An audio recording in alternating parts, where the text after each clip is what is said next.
Today, I wanted to come to you to talk about dreams, about following your dreams.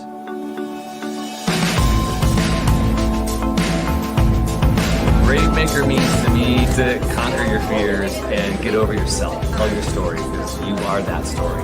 Brave Maker is about having courage to step forward, to face the unknown, and that's where you find your character. I believe that all of us are here to tell a story and to do something that makes you happy. The film is about a mother who counsels her son through video diaries. It's a wonderful piece that takes place in 1961. She finds out through the course of her interview that even though her art was rejected, there are people who appreciate what she does. And there's a little twist at the end that I won't give away. You have to see it. So that's what I really hope people can do, is that we start listening to each other, and then we'll ask questions and then listen and believe. We have our own blocks, our own mindsets, our own obstacles that stop us from getting to the dreams that we want.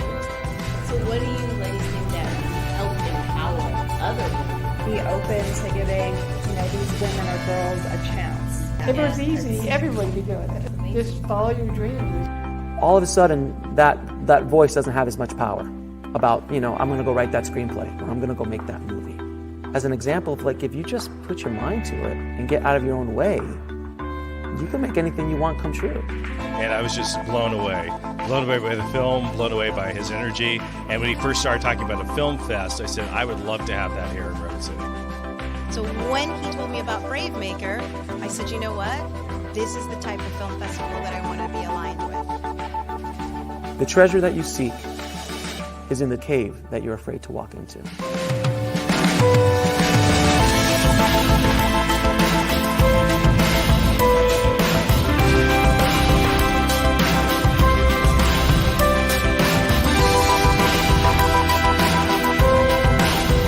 I want you to walk into that cave. I want you to run in there as fast as humanly possible.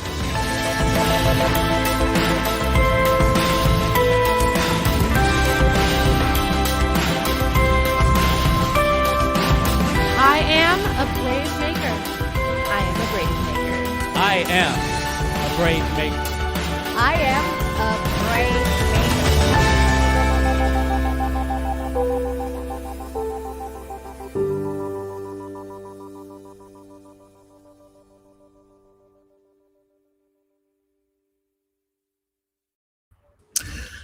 Well, hey, everybody. Welcome to the online Brave Maker experience. My name is Tony Gapastone. I don't hear you. Oh, I hear you. You need a refresh. Christina sometimes has things with her.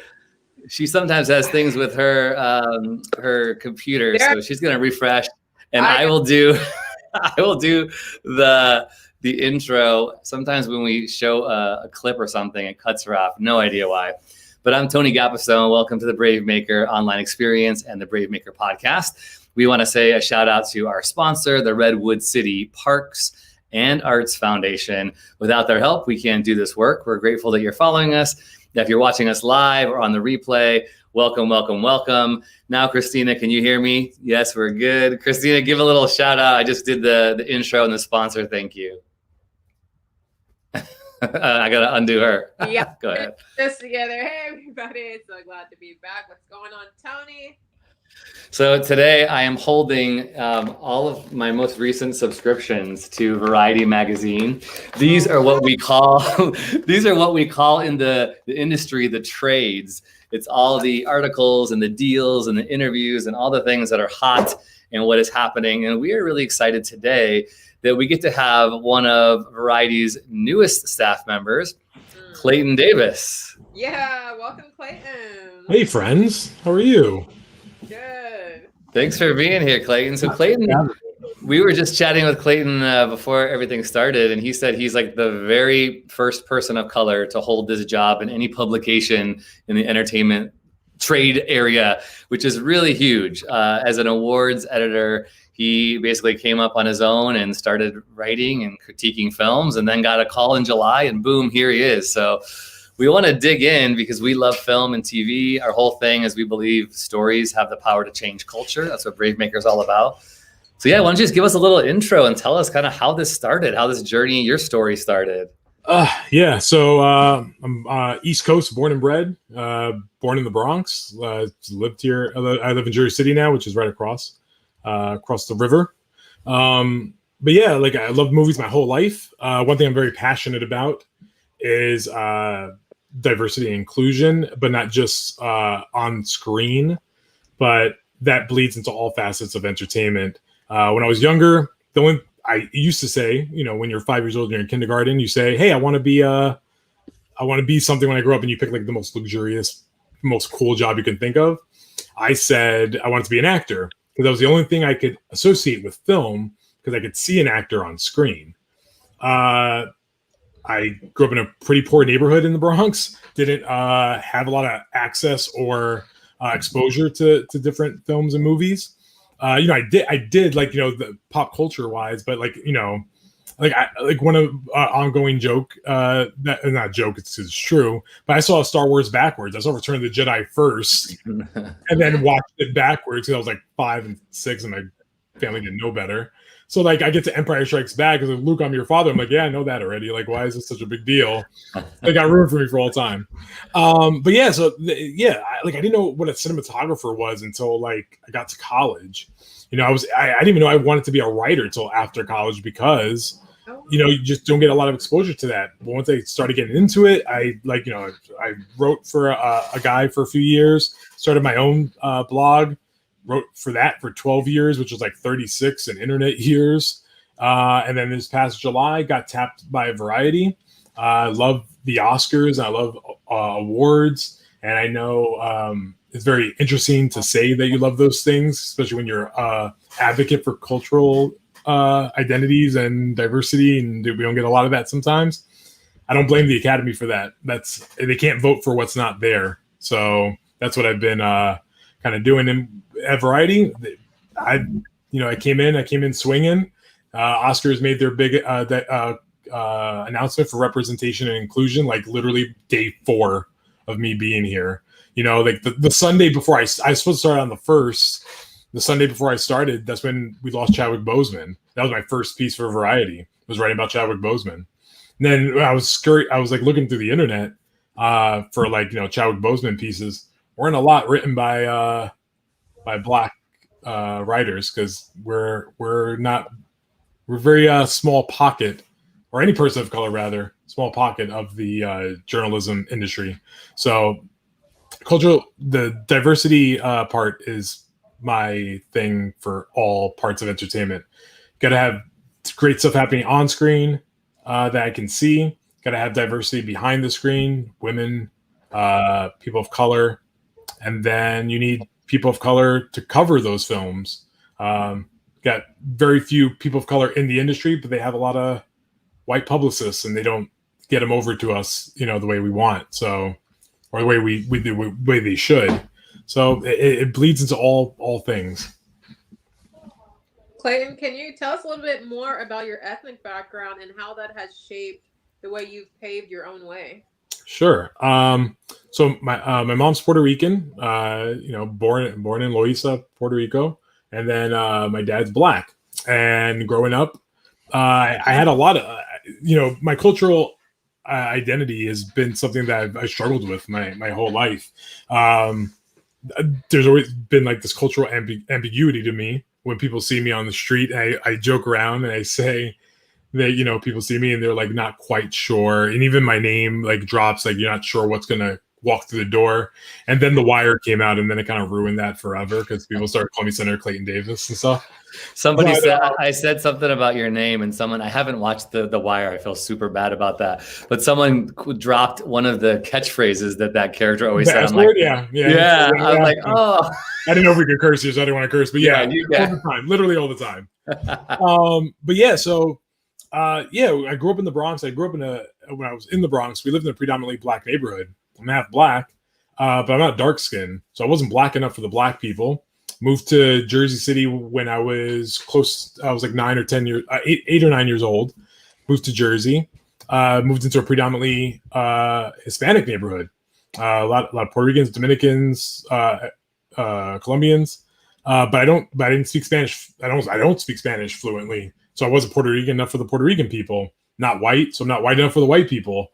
So a lot of that like took a toll, like, trying to like figure yourself out.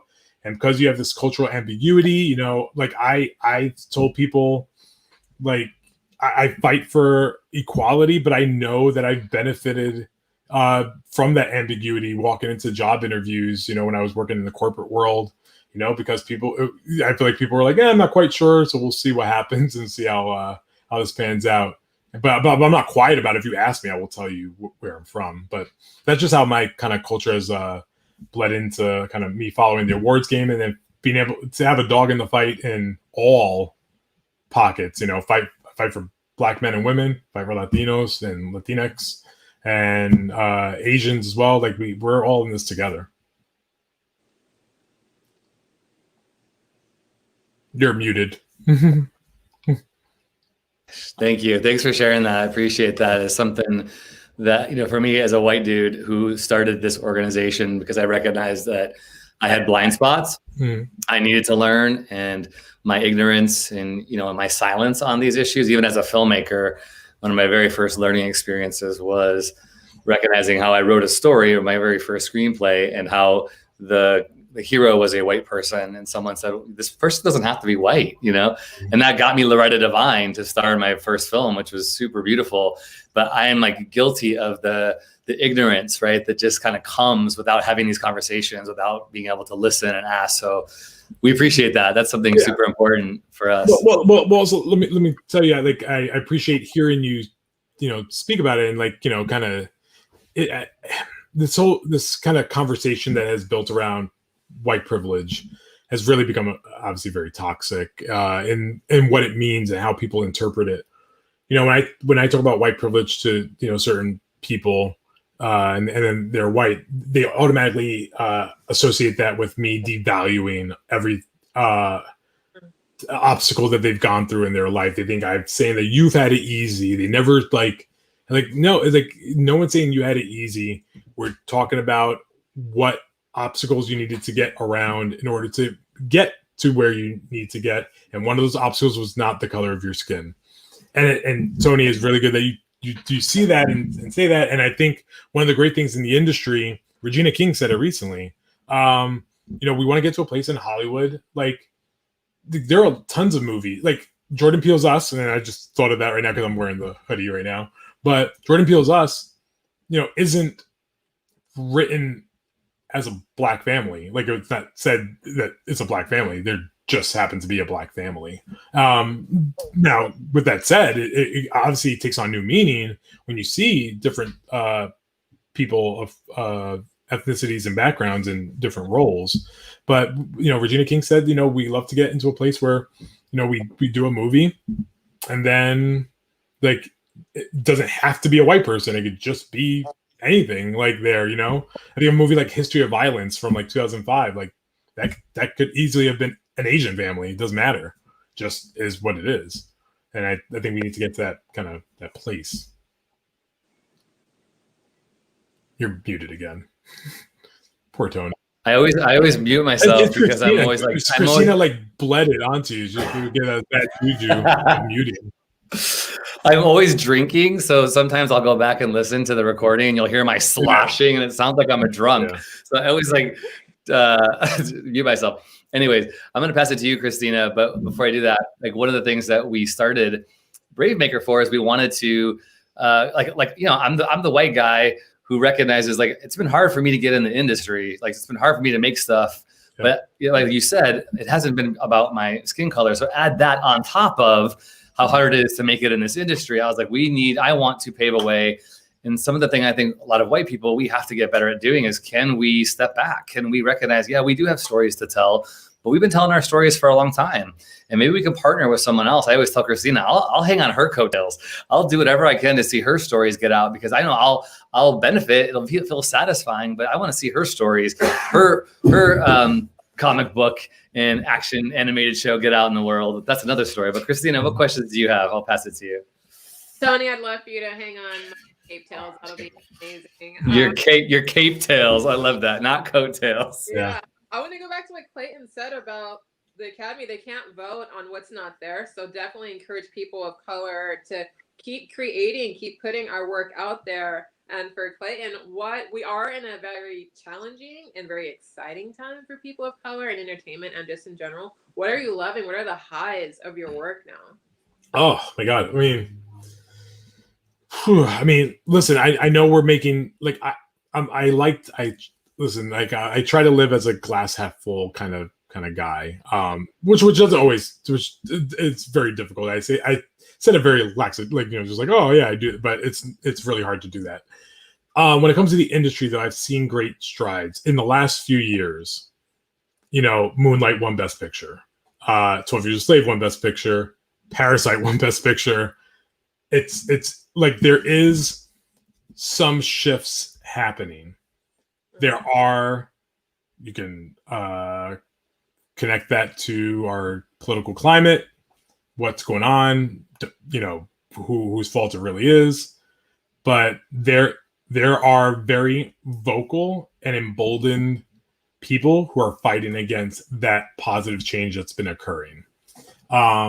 One of the great things I loved Variety for, before, so, and Variety, before I got, in the last year before, I got here, wasn't like, the most culturally diverse place, with like all these different like writers and stuff. There's still a lot of work to do in the journalism space.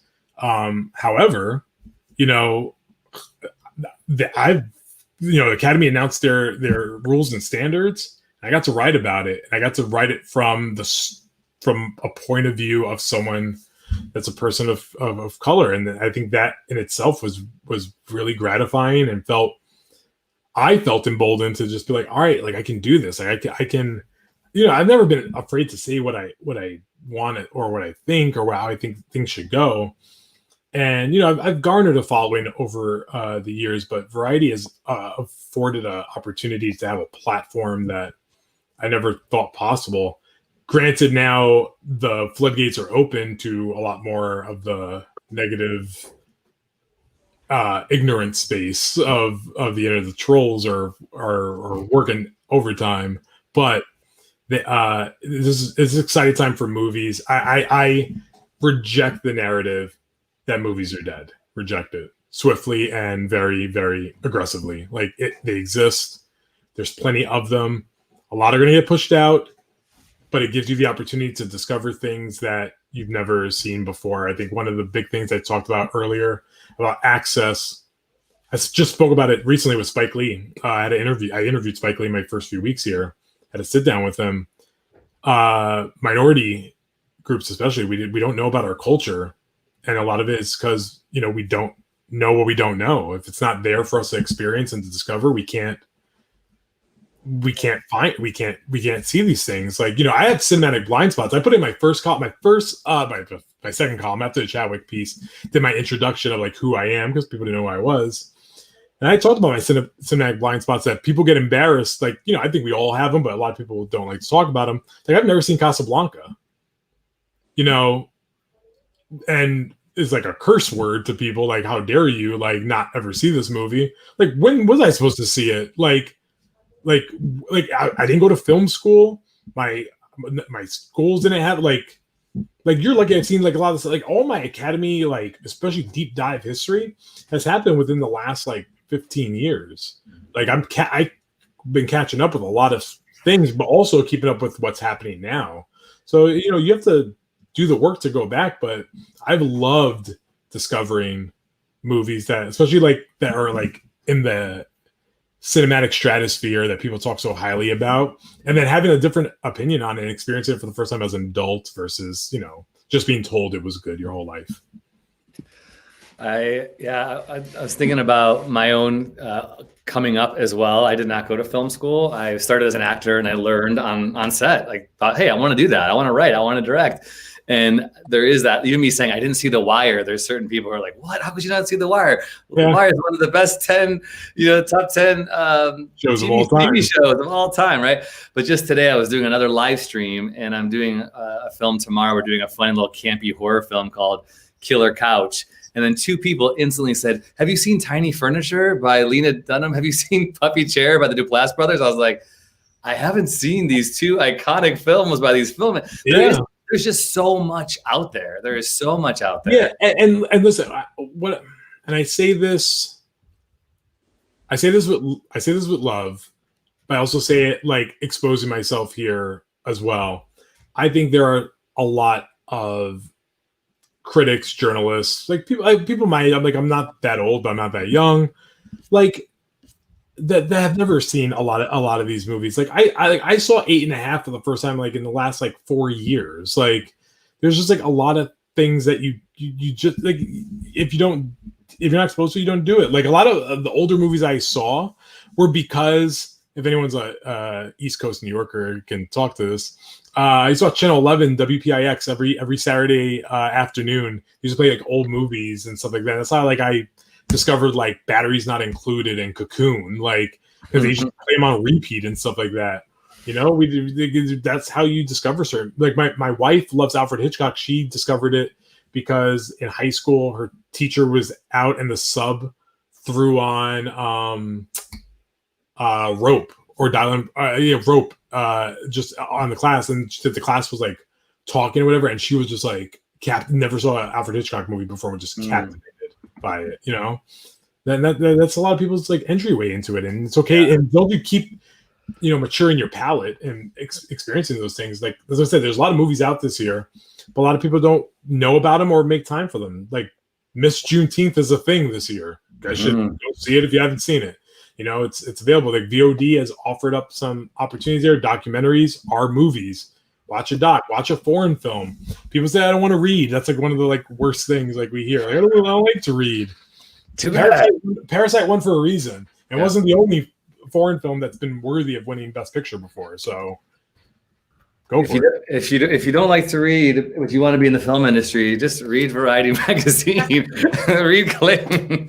Okay, so Clayton, let me ask you this question because I ever since I was little too, my fascination was always acting. It's now switched to the filmmaking world, but I grew up watching TV shows. I grew up watching the Emmys and the Oscars and I think not everybody, but a lot of people dream about like, could I be there someday? Like that's kind of my my guilty pleasure. Like you practice your little award speech, and a friend of mine, I'm going to pull up his because I want to talk about how awards and TV kind of play into this culture that we're into right now. But he did this funny little doodle. It says, "The world is on fire. Me. What time are the Emmys? Also me." Like there's this challenge. That's a shout out to Marcus Robinson. So huge shout out to you, Marcus. But how do you navigate the challenge of, being a cultural advocate, a TV and film lover in the midst of the crumbling of our world and society at large, right? Yeah, I mean, listen, like it's real. We're in pain. Like I said, I live in Jersey City, right across from Manhattan. We were COVID central early on. Went through I'll never forget April, it was like maybe April 15th. And when the pandemic started, we, it was bad weather on the East Coast, which actually made it easier to deal with the lockdown because you just kind of tell yourself like, it's nasty outside. I wasn't gonna go outside anyway. We had our very first nice day and I went for a bike ride and was not prepared for it. Cried the whole time because then you saw the makeshift memorials. And you saw all the gates close, and then the best analogy I could give, because people are like, "How did it feel?" And I said, "If you know the Avengers, it feels like Thanos snapped his fingers." That's exactly what it felt like, and it's been hard this entire time. We've looked for outlets my entire life. Film is art, art is film, art is my outlet, and I will live and die by it. And it can bring the darkest times to light.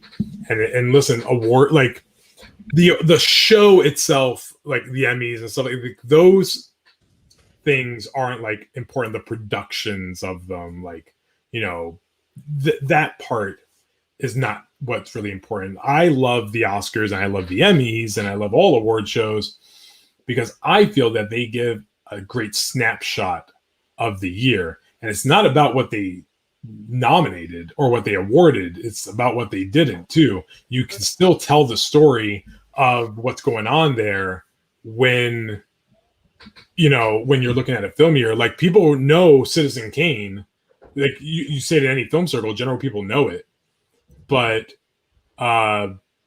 Citizen Kane didn't win Best Picture, and normal people don't know what won Best Picture that year. It was How Green Was My Valley, by the way, but no one talks about it. Like people talk about Citizen Kane. Vertigo one of the greatest films of all time, not nominated for Best Picture. You know, The Dark Knight getting snubbed for Best Picture propelled the Academy to expand their Best Picture from 5 to 10. So you get a story in every film year. And I think this year we're going to have a story. Listen, I think whatever wins Best Picture this year, obviously I joke, but not really, that they're going to have like an asterisk next to their Best Picture win for all time, you know, because it's always going to be like, yeah, you won in COVID. Good for you. Like, you know, I think a lot of that's going to happen. But listen, it's a long way to go. And, you know, if you don't want me to, if people are like, you know, how could you talk about awards right now? Okay, what do you want me to talk about? Like, I'm doing my part talking about you should vote, wear a mask, wash your hands, stop being a jerk. Like, those things are important to me. I can also talk about some happy things too, like film. There's good movies. Make sure you're making time for them. Yeah. It can get you through some tough moments. Yes. So what are your thoughts on awards and the subjectivity of arts? Do you feel like it inhibits our creativity? So you think when awards in general, like holding artists back? Yeah. So for instance, you know, they have the new criteria, and you have. Oh, okay. So referring to the criteria. Yeah. How does that impact our creativity? Do you think it's positive? No, it doesn't at all. And I reject the narrative that's been spoken by a lot of Academy members about it. Like, you're infringing upon my art. I did an article right after talking about how it should be embraced. No lie, probably that day or the day before, it was right around that time, Viggo Mortensen, three-time Oscar-nominated actor. I was at the Toronto Film Festival with his film Falling that he wrote, directed, and starred in. And he was like, oh, no, at the end of the day, this is exclusion. And, you know, that's not right. You know, and then he used the film of last year, my favorite film of last year, by the way, 1917. Said it wouldn't qualify under the standards. It's completely wrong and false. People look at headlines and they see diversity inclusion. I have to put a black person in a movie. That's what they see, and that's what they're running with. And it's not that. Sorry about that. And that's not what it is. It is 1917 qualifies under the guidelines. The Academy's gesture, I think it's a brave gesture, leaves itself open to many loopholes. Like, you know, you start an internship program and make sure you have a person of color on your senior exec staff. You can make the same exact movies, all white, all time, for the rest of your life and still qualify for Best Picture. That's if you're not embracing the message of this. But it's not infringing. But I went back, and it's hard to do it without knowing the numbers, like, because you have to know like head counts and stuff like that. I went back to 2010. All films that were nominated and won Best Picture qualify under the standards. I went back to 2000, and I was like, I could say it like 95% sure all those films qualify. And there was a guy on Twitter that actually went back to the 1970s and said all movies back to 1970 also qualify under the standards. Wow. Which proposes a very, very interesting question. If all that qualifies, then what is this for? So it's a fair question. I think the Academy has time to work itself out. These aren't in effect till 2024. That time, so we'll see what it looks like. I'm curious about it. I like to see where it goes. Clayton, what are you hoping it looks like? Like we hear the new criteria, and like you said, some people think, oh, it has to have a black person. But what are you hoping to see? I think everyone is kind of hoping to see themselves reflected. I think representation is huge, and everyone wants that. Do you think 2024, the public, film lovers, are we going to start seeing better representation across the board? Preview of my interview with Spike Lee. He said he quotes Hamilton when he talks about this. Got to be in the room where it happens. You know, you need people in the room that say yes to this film or no to that film, to be representative of what is coming out, what can be released. There, I would love to. I mean, listen, I want to see it all. You know, Spike Lee, like, bringing him up. It's just like because that's most apparent on my mind.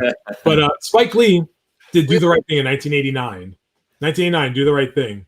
The first active snub that was like culturally like heard on a widespread scale. Everyone was like, Spike Lee didn't get nominated for Best Director. The film wasn't nominated in Best Picture. Driving Miss Daisy won Best Picture that year, right? And people were like, this is crap, blah, blah, blah. At that point, no Black person had ever been nominated for a director. 3 years later, nice 24-year-old young cat at a film school, John Singleton, made his first movie, Boys in the Hood. Still to this day, the youngest person to ever be nominated for Best Director. First Black person nominated for Best Director. That was 28 years ago. We've had 6 Black directors since that time. Spike was the last one, got his first director nomination for Black Klansman in 2018. We have still yet to have a Black woman nominated for directing. Ava DuVernay exists. I've seen her movies. I don't know what they're waiting for. Dee Reese made Mudbound. They could have done it then. There's been plenty of opportunity there. We'd see more women directed in director, period. Asian is worse. No Asian woman has ever been nominated for Best Picture or Director or Screenplay. And we have Chloe Zhao from Nomadland this year, who could tie Warren Beatty as receiving the most Oscar nominations on Oscar morning if Nomadland goes as I think it's going to go, because she wrote, directed, produced, and edited the movie. Wow. That's what I want to see. I want to see more Chloe Zhao's out there. Wow. That's amazing. We need to get into that with our last few minutes. I know you have to go. Can you give us, you just put your Oscar predictions out there. We will put this in the chat and in the show notes. But what highlights do you want to talk about, Clayton? Oh my God, so many. I just saw Trial of Chicago 7. It's dope. It's really, really good. Minari is a dream of a film. Another Asian director, Lee Isaac Chung. It's distributed by A24. It's fantastic. Stars Steven Yeun. It's great. I saw Minari at Sundance. That was so good. Minari's good. Minari's good. Minari's really good. I'm so excited for Judas and the Black Messiah. Like, fun story about that. One of the co-writers of Judas and the Black Messiah. You guys know the Lucas brothers, stand-up twin duo act. They co-wrote the movie. Keith Lucas used to write for me at AwardsCircuit before he went to go do stand-up. Him and I are like good friends. Awesome. Like I love that kid. And look, he made it. It's amazing. Ma Rainey's Black Bottom, the last Chadwick Boseman movie. Hearing great things about it. Can't wait to see it. Then Jennifer Hudson's gonna kill it with Respect. Audra Day is gonna be Billie Holiday this year. Carey Mulligan in Promising Young Woman is good. There's a lot. Delroy Lindo in Divide Bloods, I think, is excellent. I broke the story that he's going to be campaigning lead actor. Could be our 5th Black actor to win Best Actor, which would be great. I'm sad that all are pretty much like our one big chance of Latino representation in acting categories was moved out. West Side Story. Mm-hmm. And then In the Heights was supposed to come out this year. Obviously got pushed back to next year early on. But next year, I'm excited for some Latino movies to make some noise. Yeah, our programmer Robertino was just commenting on that. It's such a bummer that it got pushed out from 2020 to 2021. Yeah. Well, Clayton, thank you so much. We've got people just saying congratulations. Glad things are changing. You're making a positive impact, changing the trajectory in media. Anything else you want to say, just because you kind of wrap up our conversation? I mean, obviously, seek out movies you've never seen before. Do that. Just pick something on Netflix and just go. But most importantly, make sure go check to see if you're registered to vote. Yes. And vote on November 3rd. And let's try to get back to something. I won't even say normal because I think it's an icky word to say. Let's get back to something that's not what is right now. Right on. Fully. Gotta be in the room where it happens. You said earlier, seek out movies you've never seen before. That's fantastic. Thank you so much. One Night in Miami. Go see it. Leslie Odom Jr. is in that. The movie's amazing. Regina King can direct a movie. Get ready. Oh, that's right. She had her directorial debut, and she's just making waves in Venice, right? She's gonna be our first Black woman nominated for director this year. I called it. That's cool. And just one little bit. I can't leave that on the table without saying that Regina King not only will be the first Black woman nominated for director, she will be the first actor that ever won an Oscar for acting and then returned to get nominated for Best Director. Laurence Olivier couldn't even do it. Wow, that's huge. This is girl. This is great. She's a queen. This was some hot takes today. Thank you so much for your time, Clayton. I really appreciate it. Thank you for having me. Please, guys, be safe. Thank you. I'll come back anytime. All right. We will hit you up and stay on so we can get your I'll email you for your address so we can send you a You Are the Story shirt. Yeah. Follow Clayton at AwardsCircuit. And as we launch out here, take a look at what's coming up and how you yourself can sign up for our short film workshop and or get our infamous merchandise as well. Stick around.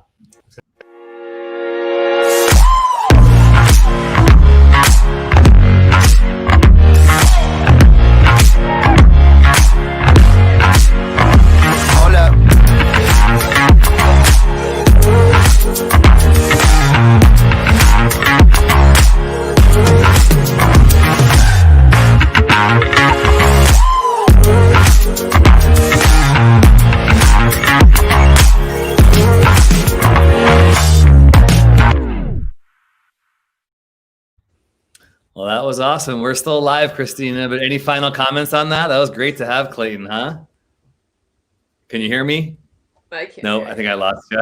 I'm reading lips. Okay, she's reading lips, but that was it for today. Thank you so much for joining us.